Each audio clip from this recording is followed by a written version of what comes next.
Welcome to our YouTube channel for daily jobs update. और आज हम इस वीडियो में एसबीआई के new recruitment notification online form apply process के बारे में पूरी जानकारी लेकर आ चुके हैं और मेरे दोस्त आपको पूरी जानकारी देंगे। जी हाँ दोस्तों, स्टेट बैंक ऑफ इंडिया ने जूनियर एसोसिएट क्लर्क के 13,735 खाली पदों को भरने के लिए नोटिफिकेशन रिलीज कर दिया है। कैसे आप इस भर्ती के लिए अपने फॉर्म अप्लाई कर सकते हो बिना कोई मिस्टेक किए हुए, इसकी पूरी जानकारी हम आपको स्टेप बाय स्टेप रजिस्ट्रेशन से लेकर प्रिंट तक देंगे। बस आपको इस वीडियो को एंड तक देखना है। उसके बाद वीडियो पसंद आए तो इसे लाइक और शेयर कर दें। चैनल पर नए हो तो इसे सब्सक्राइब कर लें। तो गाइस, बिना कोई वक्त गंवाए चलिए शुरू करते हैं। आपको इस वीडियो के डिस्क्रिप्शन बॉक्स में हमारी वेबसाइट का लिंक मिल जाएगा। यहाँ पर आपको इस भर्ती के रिगार्डिंग सभी डिटेल्स प्रोवाइड कर दी गई है। स्टेट बैंक ऑफ इंडिया ने यहाँ पर जूनियर एसोसिएट क्लर्क के 13,735 खाली पदों को भरने के लिए नोटिफिकेशन रिलीज कर दिया है। आप 17 दिसंबर 2024 से 7 जनवरी 2025 तक अपने फॉर्म अप्लाई कर सकते हो ऑल इंडिया से। आपको इस पेज को नीचे स्क्रॉल डाउन करना है। इंपोर्टेंट लिंक सेक्शन में आकर ऑफिशियल नोटिफिकेशन पीडीएफ लिंक पर क्लिक करके इस भर्ती के नोटिफिकेशन को ओपन कर लेना है और इसमें से आपको पूरी डिटेल रीड कर लेनी है। उसके बाद आपको अप्लाई करना है। अप्लाई के लिए भी आपको हमारी वेबसाइट के इसी पेज पर अप्लाई ऑनलाइन का लिंक दिया गया है। जैसे ही आप इस लिंक पर क्लिक करेंगे तो आपके सामने यहाँ पर एसबीआई का ये पोर्टल ओपन होगा। गाइस, यहाँ पर अगर आपने पहले से रजिस्ट्रेशन कर रखा है तो आपको अपना रजिस्ट्रेशन नंबर एंटर करना है, पासवर्ड एंटर करना है, ये सिक्योरिटी कोड एंटर करना है और सबमिट बटन पर क्लिक करके अपने डैशबोर्ड में लॉगिन करके आपको अपना फॉर्म अप्लाई कर देना है। और अगर आप इस भर्ती के लिए फर्स्ट टाइम अप्लाई करने जा रहे हो तो सबसे पहले यहाँ पर आपको अपना रजिस्ट्रेशन करना होगा। उसके लिए यहाँ पर आपको click here for new registration ये टैब दी गई है। आप इस टैब पर क्लिक करें, रजिस्ट्रेशन का फॉर्म ओपन होगा। यहाँ पर आपको सबसे पहले अपना फर्स्ट नेम एंटर करना है, फिर उसे आपको कंफर्म कर लेना है एक बार फिर से एंटर करके। उसके बाद अगर आपका मिडिल नेम और लास्ट नेम है तो यहाँ पर आप एंटर कर दें, नहीं है तो इन कॉलम्स को खाली छोड़ दें। फिर यहाँ पर आपको अपना 10 डिजिट का मोबाइल नंबर एंटर करना है। उसके बाद आपको उसे कंफर्म कर लेना है। फिर अगर आपका कोई अल्टरनेट मोबाइल नंबर है तो वो एंटर करें, नहीं है तो इस कॉलम को भी खाली छोड़ दें। फिर यहाँ पर आप अपनी ईमेल आईडी एंटर करें। यहाँ पर आपको अपनी ईमेल आईडी के शुरू के कैरेक्टर एंटर करने हैं और @ के सामने इस कॉलम में से आपको डोमेन नेम सिलेक्ट कर लेना है और फिर आपको अपनी कंप्लीट ईमेल आईडी यहाँ पर एंटर कर देनी है। उसके बाद यहाँ पर आपको ये कैप्चा कोड एंटर करना है और फिर आपको सेव एंड नेक्स्ट ऑप्शन पर क्लिक करना है। फिर आपके सामने कुछ इस तरह से इंटरफेस ओपन होगा। यहाँ पर आपको एक रजिस्ट्रेशन नंबर और आपका पासवर्ड प्रोवाइड कर दिया गया है। ये रजिस्ट्रेशन नंबर और पासवर्ड आपकी रजिस्टर्ड ईमेल आईडी और मोबाइल नंबर पर भी सबमिट किए गए हैं। आपको इन्हें केयरफुली नोट डाउन करके रख लेना है फ्यूचर यूज के लिए। और अब यहाँ पर आपको अपना फोटो और सिग्नेचर अपलोड करना है। उसके लिए यहाँ पर आपको गाइडलाइन दी गई है, guideline for scanning the photograph and signature. आप इस लिंक पर क्लिक करें और अपने फोटो और सिग्नेचर के साइज यहाँ पर चेकआउट कर लें। गाइस, यहाँ पर आपका फोटो 20 से 50 केबी के बीच में होना चाहिए, जेपीजी या फिर जेपीजी फॉर्मेट में, और सिग्नेचर आपके 10 से 20 केबी के बीच में होने चाहिए। यहाँ पर व्हाइट पेपर पर ब्लैक इंक पेन से आपके सिग्नेचर होने चाहिए 10 से 20 केबी के बीच में, जेपीजी या फिर जेपीजी फॉर्मेट में। तो अब यहाँ पर आपको अपना फोटो और सिग्नेचर अपलोड करने हैं। उसके लिए आपको यहाँ पर चूज फाइल बटन पर क्लिक करना है, फाइल को सिलेक्ट करना है और अपना फोटो और सिग्नेचर आपको यहाँ पर 1 बाय 1 करके अपलोड कर देने हैं। उसके बाद आपको नेक्स्ट ऑप्शन पर क्लिक करना है। उसके बाद आपके सामने कुछ इस तरह से इंटरफेस ओपन होगा। अब यहाँ पर आपको अपनी बेसिक डिटेल देनी है, क्वालिफिकेशन, एक्सपीरियंस और लैंग्वेज की डिटेल प्रोवाइड करानी है। अब यहाँ पर आपको सबसे पहले अपना सर्कल सिलेक्ट करना है, किस सर्कल के लिए आप इस भर्ती के लिए अप्लाई करना चाहते हैं। उसके बाद यहाँ पर आपको अपना स्टेट सिलेक्ट करना है, किस स्टेट में आप जॉब करना चाहते हैं। यहाँ पर आपको सर्कल के अकॉर्डिंग स्टेट के ऑप्शन शो कर दिए जाएंगे। उसके बाद यहाँ पर आपको लोकल लैंग्वेज सिलेक्ट कर लेनी है प्रोफिशिएंसी टेस्ट के लिए। उसके बाद यहाँ पर आपको पूछा गया है कि क्या आपने 10th और 12th स्टैंडर्ड की मार्कशीट के सर्टिफिकेट में यहाँ पर आपके पास उस सर्किल की लोकल लैंग्वेज थी एक सब्जेक्ट के रूप में जिस सर्कल के लिए आप अप्लाई करने जा रहे हैं। तो यहाँ पर आपको यस ऑप्शन सिलेक्ट करना है। आपके पास उस सर्कल की लोकल लैंग्वेज की नॉलेज होनी चाहिए और 10वीं 12वीं में आपके पास एज ए सब्जेक्ट यहाँ पर वो लैंग्वेज आपके पास होनी चाहिए। तो यहाँ पर आपको यस ऑप्शन सिलेक्ट करना है। उसके बाद आपको यहाँ पर अपनी कैटेगरी सिलेक्ट कर लेनी है। उसके बाद यहाँ पर आपसे पूछा गया है अगर आपकी कोई सब कास्ट है तो वो यहाँ पर आप एंटर कर दे, नहीं है तो इसे खाली छोड़ दे। फिर यहाँ पर आपसे पूछा गया है कि क्या आप आप यहाँ पर ट्रेंड अप्रेंटिस है एसबीआई के, अगर है तो यस करें और फिर उसकी डिटेल दे। कब से आपने अपनी अप्रेंटिसशिप स्टार्ट की थी, क्या उसकी एंडिंग डेट है, नहीं है तो नो ऑप्शन सेलेक्ट करें। उसके बाद यहाँ पर आपसे पूछा गया है कि क्या आप यहाँ पर पीडब्ल्यूडी बेंचमार्क डिसेबिलिटी कैंडिडेट है और आपकी पीडब्ल्यूडी की परसेंटेज 40% से अबव है। अगर है तो यहाँ पर आप यस ऑप्शन सेलेक्ट करें और फिर आप अपनी डिसेबिलिटी का टाइप सेलेक्ट करके उसकी डिटेल दें, नहीं है तो यहाँ पर आप नो ऑप्शन सेलेक्ट कर लें। उसके बाद यहाँ पर आपको इस पेज को नीचे स्क्रॉल डाउन करना है। आपसे कुछ क्वेश्चंस पूछे गए हैं, इनके आंसर्स आपको यस या नो में रीड करके प्रोवाइड करा देने हैं। आपके कैरेक्टर से रिलेटेड भी यहाँ पर आपसे क्वेश्चन पूछे गए हैं। फिर यहाँ पर आपसे पूछा गया है आपका रिलीजन, आप किस रिलीजन से बिलोंग करते हो, अपना रिलीजन सिलेक्ट करें। माइनॉरिटी कम्युनिटी के अंतर्गत आते हैं तो यस ऑप्शन सिलेक्ट करें, नहीं आते हैं तो नो ऑप्शन सिलेक्ट करें। फिर यहाँ पर आपसे पूछा गया है कि क्या आप यहाँ पर रिलेक्शन चाहते हैं, अगर आप विडो हो या फिर डाइवोर्स वुमेन हो, अगर चाहते हैं तो यस ऑप्शन सिलेक्ट करें, नहीं तो नो ऑप्शन सिलेक्ट करें। उसके बाद आपसे पूछा गया है कि क्या आप ये एक सर्विसमैन है, अगर है तो यस करें और फिर उसकी डिटेल दें, नहीं है तो नो ऑप्शन सिलेक्ट करें।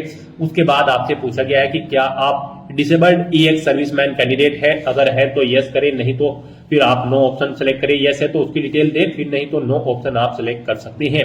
उसके बाद आपसे पूछा गया है यहाँ पर ऐसे ही आपसे कुछ और क्वेश्चन पूछे गए हैं, इनके आंसर आपको रीड करके यस या नो में अपने अकॉर्डिंग प्रोवाइड कराने हैं। फिर यहाँ पर आपसे पूछा गया है कि क्या आप एसबीआई में क्लरिकल कैडर की किसी पोस्ट पर ऑलरेडी कार्यरत है, अगर है तो यस करें, नहीं है तो नो ऑप्शन सेलेक्ट करें। उसके बाद आपसे पूछा गया है कि क्या आप अर्लियर एम्प्लॉय हैं स्टेट बैंक ऑफ इंडिया के यहाँ पर और आप रिजाइन कर चुके हैं किसी क्लरिकल कैडर की पोस्ट पर, अगर कर चुके हैं तो यस करें, नहीं तो नो ऑप्शन सेलेक्ट करें। फिर यहाँ पर आपसे पूछा गया है कि क्या आप default repayment loans credit card के सेक्शन में हैं, यहाँ पर आप क्वेश्चन को रीड करें और इनके आंसर भी आप यस या नो में प्रोवाइड कराएं। उसके बाद यहाँ पर आपको अपने प्री एग्जाम का सेंटर सेलेक्ट कर लेना है, कहां पर आप प्री एग्जाम में पार्टिसिपेट करना चाहते हैं। फिर आपको यहाँ पर स्टेट सेलेक्ट करने के बाद उसका स्टेट कोड ऑटोमेटिकली आपके सामने शो हो जाएगा। फिर यहाँ पर आपको एग्जाम सिटी सेलेक्ट कर लेनी है, यहाँ पर उस स्टेट की किस सिटी में आप एग्जाम में पार्टिसिपेट करना चाहते हैं। फिर यहाँ पर आपको मेन एग्जाम के लिए भी अपना सेंटर सेलेक्ट करना है, पहले स्टेट सेलेक्ट करना है, फिर आपको सिटी सेलेक्ट करनी है। उसके बाद यहाँ पर आपको अपनी आईडी सिलेक्ट करनी है, उसके लिए आपको इस चेकबॉक्स को ओके करना है। अपना आईडी प्रूफ यहाँ पर कोई भी सिलेक्ट कर लेना है, पासपोर्ट, आधार कार्ड, पैन कार्ड, जो भी है आप ऑप्शन सिलेक्ट करें, उसका नंबर आप यहाँ पर एंटर करें। फिर यहाँ पर आपको अपना प्री और मेन एग्जाम का जो पेपर है आप किस लैंग्वेज में चाहते हैं, यहाँ पर आप ऑप्शन सिलेक्ट करें, इंग्लिश एंड हिंदी। उसके बाद यहाँ पर आपको अपनी पर्सनल डिटेल प्रोवाइड करानी है। फिर यहाँ पर आपको अपनी डेट ऑफ बर्थ सिलेक्ट करनी है, उसमें आपको पहले डे सिलेक्ट करना है, फिर मंथ और फिर ईयर आपको सिलेक्ट कर लेना है। नेक्स्ट यहाँ पर आपको अपना जेंडर सिलेक्ट करना है। फिर आपसे पूछा गया है कि क्या आपके जुड़वा भाई बहन है, अगर है तो यस करें, उनका जेंडर सिलेक्ट करें और फिर उनका नाम एंटर कर दें, नहीं है तो नो ऑप्शन सिलेक्ट करें। फिर यहाँ पर आपको अपना मैरिटल स्टेटस बताना है, आप मैरिड हो, अनमैरिड हो या फिर विडो हो।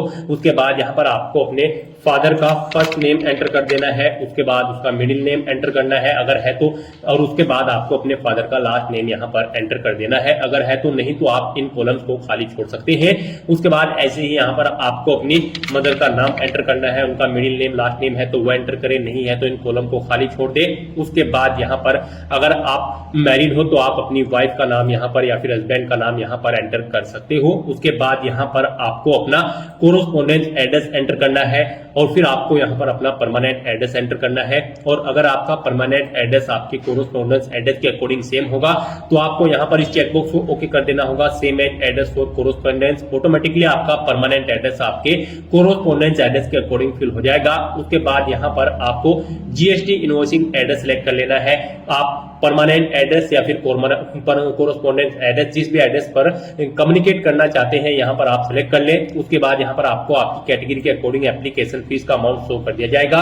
उसके बाद यहाँ पर आपको वैलिडेट योर डिटेल्स इस ऑप्शन पर क्लिक करना है, अपनी सभी डिटेल्स वैलिडेट कर लेनी है और फिर आपको सेव एंड नेक्स्ट ऑप्शन पर क्लिक कर देना है। नेक्स्ट यहाँ पर आपको अपनी क्वालिफिकेशन, एक्सपीरियंस और लैंग्वेज की डिटेल देनी है। गाइस यहाँ पर एसबीआई जूनियर एसोसिएट क्लर्क की पोस्ट पर अप्लाई करने के लिए आपके पास ग्रेजुएट डिग्री होनी जरूरी है, किसी रिलेवेंट डिसिप्लिन के अंतर्गत किसी वेल रिकॉग्नाइज्ड यूनिवर्सिटी से, या फिर आपके पास इसके इक्विवेलेंट कोई क्वालिफिकेशन होनी चाहिए जो कि रिकॉग्नाइज हो सेंट्रल गवर्नमेंट से, प्लस आपके पास यहाँ पर integrated dual degree IDD certificate भी होना चाहिए, जो कि 31/12/2024 से पहले का होना चाहिए। तो यहाँ पर आपके पास ग्रेजुएट डिग्री होनी जरूरी है। तो आप यहाँ पर अपनी ग्रेजुएशन की डिटेल प्रोवाइड करें। सबसे पहले यहाँ पर आपको सबसे पहले बताना है कि आप एप्टेड हो या फिर पास आउट है। यहाँ पर ग्रेजुएट डिग्री होल्डर कैंडिडेट या फिर एप्टेड कैंडिडेट जिनका ग्रेजुएशन में फाइनल ईयर है, वो एप्टेड है फाइनल ईयर में, वो कैंडिडेट भी यहाँ पर इस भर्ती में पार्टिसिपेट करने के लिए एलिजिबल है। तो यहाँ पर अगर आप एप्टेड हो तो एप्टेड ऑप्शन सेलेक्ट करें और फिर उसकी डिटेल दें, और अगर आप पास आउट कर चुके हो तो यहाँ पर आप पास ऑप्शन सेलेक्ट करें। उसके बाद यहाँ पर आप अपना सब्जेक्ट सेलेक्ट करें, किस सब्जेक्ट में आप अपनी ग्रेजुएशन कंप्लीट कर चुके हो या फिर कर रहे हो। उसके बाद यहाँ पर आपको कॉलेज या यूनिवर्सिटी का नाम एंटर करना है। फिर यहाँ पर आपको पासिंग डेट देनी है, कब आपने अपनी ग्रेजुएशन पास आउट की है। यहाँ पर पहले डे सिलेक्ट करें, फिर मंथ और फिर ईयर आपको सिलेक्ट कर लेना है। कितने परसेंट मार्क्स आपने यहाँ पर ऑब्टेन किए हैं वो यहाँ पर आप एंटर करें। फिर कौन सी क्लास है आपकी, फर्स्ट, सेकंड या फिर पास आउट है, तो ऑप्शन सिलेक्ट करें। और गाइस यहाँ पर अगर आप ग्रेजुएशन में फाइनल ईयर में एप्टेड हो तो आप एप्टेड ऑप्शन सिलेक्ट करें, अपना सब्जेक्ट एंटर करें और यूनिवर्सिटी का नाम एंटर करें। बस यहाँ पर आपको यही डिटेल देनी होगी अगर आप लास्ट ईयर में यहाँ पर एप्टेड है। उसके बाद यहाँ पर आपको अपनी इंटीग्रेटेड ड्यूल डिग्री की डिटेल प्रोवाइड करनी है। आप यहाँ पर ऑप्शन सिलेक्ट करें, आप एप्टेड हो या फिर पास आउट हो, यहाँ पर ऑप्शन सिलेक्ट करें और उसके बाद उसकी डिटेल दे। अगर आप पास आउट हो तो यहाँ पर आप डिग्री या सब्जेक्ट सेलेक्ट करें, उसका कॉलेज का नाम या यूनिवर्सिटी दे, पासिंग डेट, कितने परसेंट मार्क्स आपने ऑब्टेन किए हैं वो एंटर करें, क्लास सेलेक्ट करें, आप फर्स्ट, सेकंड या फिर पास आउट है। उस तरह से आप अपनी क्वालिफिकेशन की डिटेल यहाँ पर प्रोवाइड करा सकते हैं। उसके बाद यहाँ पर आपको अपनी एक्सपीरियंस की डिटेल प्रोवाइड करानी है। अगर आपको एक्सपीरियंस है तो यहाँ पर आप अपने एक्सपीरियंस की डिटेल प्रोवाइड कराएं, नहीं है तो इस सेक्शन को आप खाली छोड़ दें। अगर आपका एक्सपीरियंस है तो यहाँ पर आप सबसे पहले अपना नाम एंटर करें। उसके बाद यहाँ पर आप अपनी डेजिग्नेशन एंटर करें, किस डेजिग्नेशन पर आप कार्यरत थे। उसके बाद कब से कब तक आपको वर्किंग एक्सपीरियंस है वो डेट सेलेक्ट करें। फिर नेचर ऑफ ड्यूटी यहाँ पर प्रोवाइड करें। अगर आप जॉब छोड़ चुके हैं तो उसे छोड़ने का कारण दें और कितने ईयर का आपको एक्सपीरियंस है। यहाँ पर ये आपकी डेट्स के अकॉर्डिंग कैलकुलेट होकर आ जाएगा। आप यहाँ पर अगर आपको एक से ज्यादा जगह वर्किंग एक्सपीरियंस है तो आप एड मोर ऑप्शन पर क्लिक करें, एक और सेम ऐसी ही रो यहाँ पर ऐड हो जाएगी और उसमें आप अपने एक्सपीरियंस की डिटेल प्रोवाइड करा दें। उसके बाद यहाँ पर आपसे पूछा गया है कि क्या आपने प्री एग्जाम की ट्रेनिंग ले रखी है। यहाँ पर अगर ले रखी है तो आप यस ऑप्शन सेलेक्ट करें, फिर आप स्टेट सेलेक्ट करें, किस स्टेट से ली है। उसके बाद आपका स्टेट कोड ऑटोमेटिकली आपके स्टेट के अकॉर्डिंग शो हो जाएगा। फिर यहाँ पर आपको centre of pre examination training देना है, किस सेंटर पर आपने प्री एग्जामिनेशन ट्रेनिंग ली थी वो आप सिलेक्ट करें। और अगर आपने यहाँ पर ट्रेनिंग नहीं ले रखी है तो यहाँ पर आप नो ऑप्शन सिलेक्ट करें, फिर आपको ये डिटेल्स प्रोवाइड नहीं करानी होगी। उसके बाद यहाँ पर आपको अपनी लैंग्वेजेस की डिटेल प्रोवाइड करानी है। यहाँ पर आपको हिंदी लैंग्वेज को यहाँ पर रीड करना आना चाहिए, राइट और स्पीक करना आना चाहिए। उसके बाद आप कोई और लैंग्वेज अगर यहाँ पर जानते हैं जैसे कि इंग्लिश या फिर उर्दू या फिर कोई अन्य, तो उसका नाम यहाँ पर एंटर करें, उसके बारे में डिटेल प्रोवाइड कराएं। नहीं जानते हैं तो आप यहाँ पर इन कॉलम्स को खाली छोड़ सकते हैं। हिंदी लैंग्वेज आना आपको यहाँ पर मस्ट है।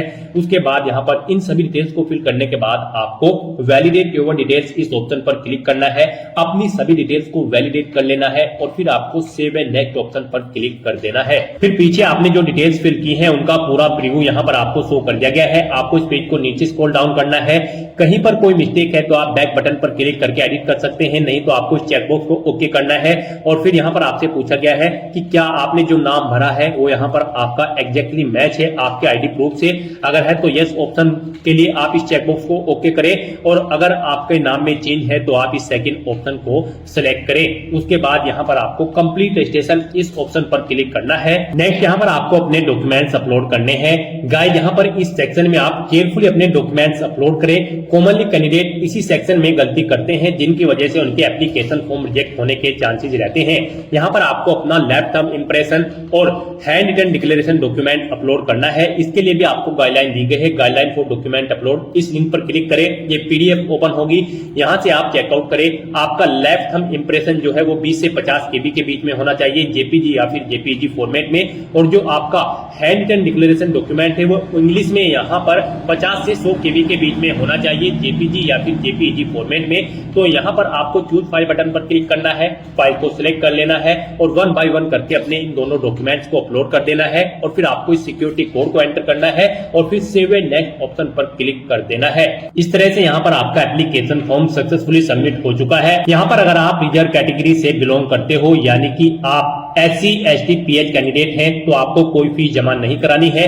आपका एप्लीकेशन फॉर्म सक्सेसफुली सबमिट हो चुका है। इसका एक हार्ड कॉपी प्रिंट आउट ले ले फ्यूचर यूथ के लिए। और अगर आप जनरल OBC EWS कैंडिडेट हैं तो आपको यहाँ पर 750 रुपए फीस के रूप में जमा कराने होंगे। यहाँ पर इस इंटरफेस पर आने से पहले आपको फीस पेमेंट के इंटरफेस पर रिडायरेक्ट किया जाएगा। वहां पर आप डेबिट कार्ड, क्रेडिट कार्ड या फिर नेट बैंकिंग के थ्रू अपना फीस पेमेंट करके अपना फॉर्म सबमिट कर सकते हो। उसके बाद आपके सामने यही एप्लीकेशन फॉर्म का प्रीव्यू शो होगा। यहां से आप अपना प्रिंट एप्लीकेशन ऑप्शन पर क्लिक करके एप्लीकेशन फॉर्म का एक हार्ड कॉपी प्रिंट आउट ले ले फ्यूचर यूज के लिए, फ्यूचर रेफरेंस के लिए। तो दोस्तों ऐसे आप state bank of India junior associate clerk के 13,735 खाली पोस्ट के लिए अपना फॉर्म अप्लाई कर सकते हो। आज की इस वीडियो में बस इतना ही। आई होप ये वीडियो आपको पसंद आई होगी। अगर पसंद आई हो तो इसे लाइक और शेयर करें। चैनल पर नए हो तो इसे सब्सक्राइब कर लें। Thanks for watching.